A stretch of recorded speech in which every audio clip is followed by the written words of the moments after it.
Exodus 4. And then Moses answered and said, But suppose they will not believe me or listen to my voice. Suppose they say, The Lord has not appeared to you. So the Lord said to him, What is that in your hand? He said, A rod. And he said, Cast it on the ground. So he cast it on the ground and it became a serpent. And Moses fled from it.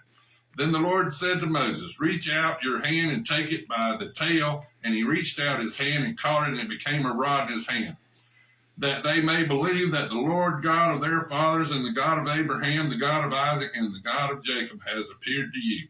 Furthermore, the Lord said to him, Now put your hand in your bosom. And he put his hand in his bosom, and when he took it, behold, his hand was leprous like snow. And he said, Put your hand in your bosom again. So he put his hand in his bosom again, and he drew it out of his bosom, and behold, it was restored like his other flesh.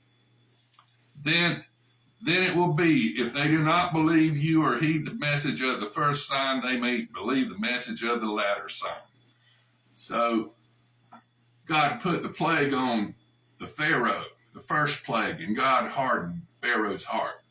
And then he put the second plague on the Egyptians, and God hardened Pharaoh's heart.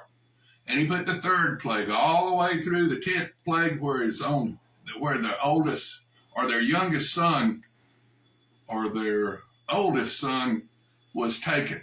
So the firstborn son of all the animals and of the Pharaoh and of all the people of Egypt, they were all taken by God's death angel.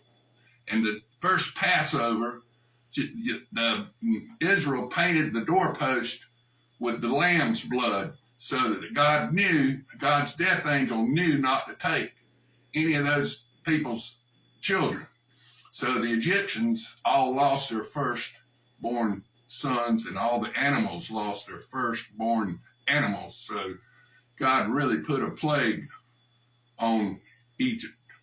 The Egyptians worshiped little g gods. They had one Pharaoh named Akhenaten, one god.